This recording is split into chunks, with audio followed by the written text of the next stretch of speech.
നമസ്കാരം. എങ്ങനെയാണ് ദുരന്തമുണ്ടായത്, ഇത് ഇത്രയും തീവ്രമായത് എന്നുള്ള ചർച്ചകളൊക്കെ സോഷ്യൽ മീഡിയയിൽ മാത്രമല്ല മാധ്യമങ്ങളിലും സജീവമാണ്. മാധവ് ഗാഡ്ഗിലിൻ്റെയും കസ്തൂരി രംഗൻ്റെയും ഒക്കെ വാക്കുകൾ ചർച്ചയാവുന്നു. ഗാഡ്ഗിലിനെയും കസ്തൂരി രംഗനെയും ഒക്കെ ചൂണ്ടിക്കാട്ടി മലയോര കർഷകരെ വിചാരണ ചെയ്യുന്നവർ മറന്നു പോകുന്നത് ഇത്തരം ഉരുൾപൊട്ടലിൽ അസ്തമിക്കുന്നത് പോലെ തന്നെയാണ്. അവരുടെ കിടപ്പാടം നഷ്ടപ്പെടുത്തി അവരെ അവിടെ നിന്നും ഇറക്കിവിടുന്നത് എന്നതാണ്. അതിന് ഗൗരവം മനസ്സിലാക്കാതെയാണ് പലരും വിമർശനവുമായി രംഗത്തെത്തുന്നത്. എന്നാൽ മറന്നുപോവാത്ത ചില വീഴ്ചകൾ എല്ലാവരുടെയും ഭാഗത്തുണ്ട്. പ്രത്യേകിച്ച് സർക്കാരിൻ്റെ ഭാഗത്ത്. കേന്ദ്ര സർക്കാരിൻ്റെ അടക്കമുള്ള സംവിധാനങ്ങൾ വേണ്ടത്ര മുന്നറിയിപ്പുകൾ നൽകിയിട്ടും പ്രകൃതി തന്നെ ഞാൻ പൊട്ടാൻ പോവുകയാണ്, നിങ്ങൾ വേണമെങ്കിൽ രക്ഷപ്പെട്ടോളൂ എന്ന കൃത്യമായ സന്ദേശം നൽകിയിട്ടും മാറി താമസിക്കാതിരുന്ന അലംഭാവം അത് ഇരയായ മനുഷ്യരുടെ മാത്രമല്ല, അവരെ മാറ്റിപ്പാർപ്പിക്കാൻ ബാധ്യസ്ഥരായ ഭരണകൂടത്തിൻ്റെ കൂടിയാണ്. അത്രമാത്രം മുന്നറിയിപ്പുകൾ ഈ സ്ഥലത്ത് ആ 2 ദിവസങ്ങളിൽ സംഭവിച്ചിരുന്നു എന്നതാണ് വാസ്തവം. 30-ാം തീയതി, അതായത് ഇന്നലെ അതിരാവിലെ 1 മണിക്കാണ് ആദ്യത്തെ ഉരുൾപൊട്ടൽ ഉണ്ടാവുന്നത്. പിന്നീട് 3 മണിക്കൂറിന് ശേഷമാണ് രണ്ടാമത്തെ അതിഭീമൻ ഉരുൾപൊട്ടൽ ഉണ്ടാവുന്നത്. ഈ 3 മണിക്കൂറുകൾക്കിടയിൽ കൃത്യമായ മുന്നറിയിപ്പ് കൊടുത്തിരുന്നെങ്കിൽ ചൂരൽമലയിലെ അപകടം ഒഴിവാക്കാമായിരുന്നു. കാരണം മുണ്ടക്കയിൽ രാത്രി 1 മണിയോടെ ആദ്യ ഉരുൾപൊട്ടലുണ്ടായി, കുറച്ചുപേരൊക്കെ ഒലിച്ചുപോയി.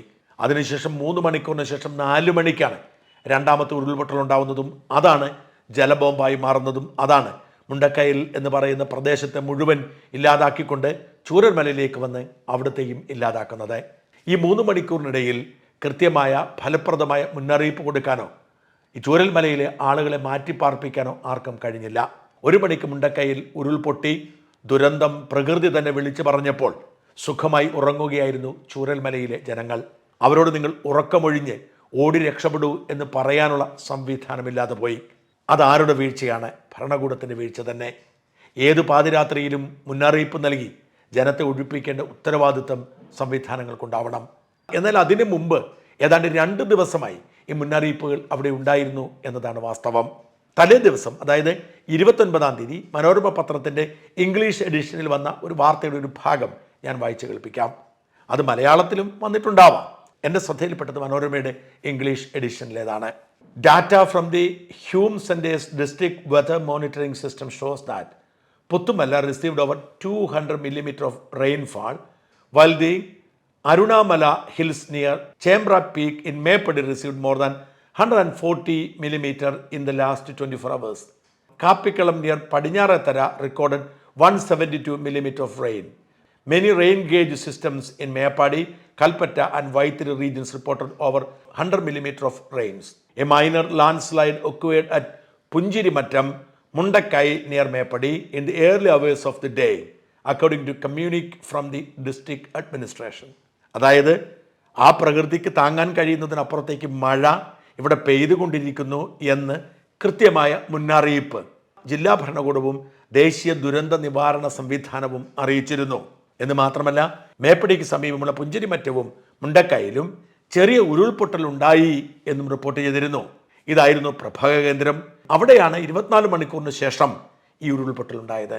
തലേ ദിവസം തന്നെ ഞാൻ പൊട്ടാൻ പോകുന്നു എന്ന സന്ദേശം പ്രകൃതി നൽകിയിരുന്നു. മാത്രമല്ല, ഇപ്പോൾ പ്രധാനമന്ത്രി നേതൃത്വം കൊടുക്കുന്ന ഒരു SMS അലേർട്ട് സിസ്റ്റമുണ്ട്, നാഷണൽ ഡിസാസ്റ്റർ അലേർട്ട് പോർട്ടൽ. നമ്മുടെ കാലാവസ്ഥാ നിരീക്ഷണ കേന്ദ്രം പോലെയല്ല. കൃത്യമായി രാജ്യത്തെ പ്രകൃതി ദുരന്തങ്ങൾ മുൻകൂട്ടി അറിയിക്കുക, അതിൽ രജിസ്റ്റർ ചെയ്തവരെ അലേർട്ട് ചെയ്യുക എന്ന സംവിധാനമാണ്.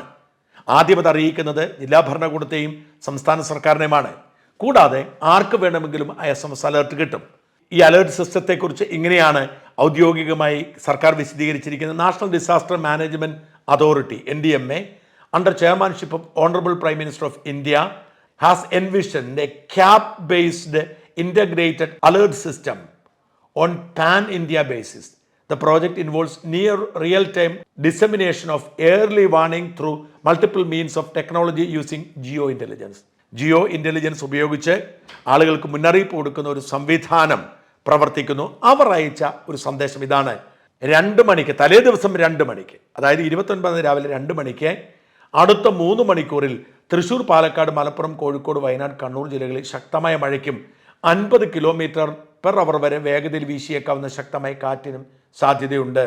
ഇത്തരം മുന്നറിയിപ്പുകളൊക്കെ അവഗണിച്ചത് മാത്രമല്ല, അവിടെ വന്ന മഴയുടെ അളവിനെക്കുറിച്ചുള്ള റിപ്പോർട്ടുകൾ ഭയപ്പെടുത്തുന്നതായിരുന്നു.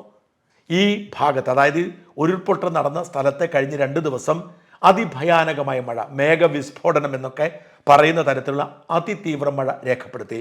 20 സെൻറ്റിമീറ്റർ മഴ രേഖപ്പെടുത്തപ്പെട്ടാൽ അതിതീവ്ര മഴ എന്ന് പറയുന്നിടത്ത് 24 മണിക്കൂറിനിടയിൽ ഈ മുണ്ടക്കൈ പ്രദേശത്ത് രേഖപ്പെടുത്തിയത് 37 സെൻറ്റിമീറ്റർ മഴയാണെന്ന് ഔദ്യോഗികമായി തന്നെ എല്ലാവർക്കും അറിയാമായിരുന്നു. ഈ മഴയുണ്ടായപ്പോൾ എന്തുകൊണ്ട് മാറ്റിപ്പാർപ്പിച്ചില്ല എന്ന ചോദ്യമാണ് പ്രസക്തം. പഞ്ചായത്ത് മുന്നറിയിപ്പ് കൊടുത്തു, പക്ഷെ ജനങ്ങൾ അതിനെ ഗൗരവമായി എടുത്തില്ല എന്നാണ് അവർ പറയുന്നത്. മുന്നറിയിപ്പ് കൊടുത്തതുകൊണ്ട് പലരെയും മാറ്റിപ്പാർപ്പിച്ചിരുന്നു, പലരും അതിന് വഴങ്ങിയിരുന്നു. അതുകൊണ്ടാണ് മരണനിരക്ക് കുറഞ്ഞത് എന്ന റിപ്പോർട്ടുമുണ്ട്. പഞ്ചായത്ത് മെമ്പർ, സ്ഥലം മെമ്പർ നുറുദ്ദീൻ, ഞാൻ അദ്ദേഹത്തോട് ഇന്നലെയും സംസാരിച്ചിരുന്നു. അദ്ദേഹം പറയുന്നത് തലേ ദിവസം താൻ അവിടെ വന്ന് ക്യാമ്പ് ചെയ്ത് എല്ലാവരെയും പല വാട്സാപ്പ് ഗ്രൂപ്പുകളിലൂടെ, പല സന്ദേശങ്ങളിലൂടെ പലരോടും പറഞ്ഞു ദയവായി മാറി താമസിക്കണം. മുണ്ടക്കൈ ഭാഗത്ത് പുഴയുടെ തീരത്തുള്ള കുറച്ച് പേരൊക്കെ മാറി, അല്പം മാറി നിൽക്കുന്നവരൊക്കെ ഇവിടേക്ക് വെള്ളം എത്തില്ല എന്ന് പറഞ്ഞ് മാറാൻ വിസമ്മതിച്ചു. പക്ഷേ എന്ത് ചെയ്യാൻ, മുണ്ടക്കൈയിൽ നിന്നും കുത്തിയൊലിച്ചെത്തിയ പെരുവെള്ളം ഇവരുടെയൊക്കെ ജീവൻ എടുത്തുകൊണ്ടുപോയി. കിലോമീറ്ററുകൾ അപ്പുറം ചാലിയാർ പുഴയിൽ നിന്നാണ് ഈ മൃതദേഹങ്ങൾ പലതും കിട്ടിയതെന്ന് ഓർക്കണം. ഒരു ജാഗ്രതക്കുറവ് ആളുകളുടെ ഭാഗത്തുമുണ്ടായി. അതിനേക്കാൾ കൂടുതലുണ്ടായത് അധികാരികളുടെ ഭാഗത്താണ്. എന്തുകൊണ്ടാണ് പൗരൻ്റെ ജീവൻ സംരക്ഷിക്കുക എന്ന പ്രഥമ കർത്തവ്യം നിറവേറ്റാൻ ഇവരൊക്കെ ഭയപ്പെടുന്നത്? നുറുദ്ദീൻ പറഞ്ഞത് തലേ ദിവസം ആ ഭാഗത്തെ പുഴയുടെ നിറം മാറിയെന്നാണ്. പുഴയുടെ നിറം മാറിയതോടുകൂടി അപകടകരമായ സാഹചര്യം ഉണ്ടാവും എന്ന് കാരണവന്മാർ പറഞ്ഞു. പലർക്കും അറിയാം, അതൊരു പ്രകൃതിയുടെ മുന്നറിയിപ്പായിരുന്നു. പലപ്പോഴും മൃഗങ്ങൾക്ക് ഇത്തരം മുന്നറിയിപ്പുകൾ തിരിച്ചറിയാൻ കഴിയുന്നുണ്ട്. ഏത് അപകടമുണ്ടായാലും മൃഗങ്ങൾ അവിടെ നിന്നും രക്ഷപ്പെടാൻ ശ്രമിക്കുന്നത് നമുക്കറിയാം. എന്നാൽ മനുഷ്യന് തിരിച്ചറിവില്ലാതെ പോകുന്നു. ആ തിരിച്ചറിവ്, ഒരു പുഴ നിറം മാറി കാണിച്ചു.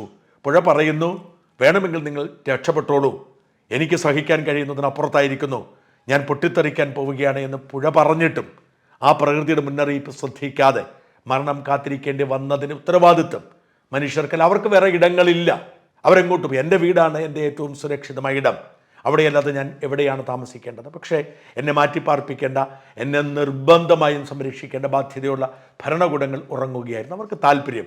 പത്രസമ്മേളനം നടത്തി, ഞങ്ങൾ അങ്ങനെ ചെയ്യുന്നു, ഇങ്ങനെ ചെയ്യുന്നു, മന്ത്രിസംഘത്തെ അയച്ചു, നേവി വരണം, ആർമി വരണം എന്നൊക്കെ പറഞ്ഞ് അതിൻ്റെ പേരിൽ വീമ്പിളക്കാനും അതിൻ്റെ പേരിൽ വോട്ട് നേടാനുമാണ്. അതിനപ്പുറത്തേക്കുള്ളൊരു താല്പര്യവും അവർക്കില്ല. യഥാർത്ഥ ദുരന്തം തിരിച്ചറിഞ്ഞ് അത് തടയാനുള്ള ഇച്ഛാശക്തിയും അവർക്കില്ല. അതുകൊണ്ട് ആരെയാണ് നമ്മൾ കുറ്റപ്പെടുത്തേണ്ടത്? ഒരു നിശ്ചയവുമില്ല. പ്രകൃതി നൽകിയ മുന്നറിയിപ്പ് പോലും ഉപേക്ഷിച്ചുകൊണ്ട് നമ്മൾ സ്വയം മരണത്തിന് നിന്നുകൊടുക്കുകയായിരുന്നു എന്നതാണ് വാസ്തവം.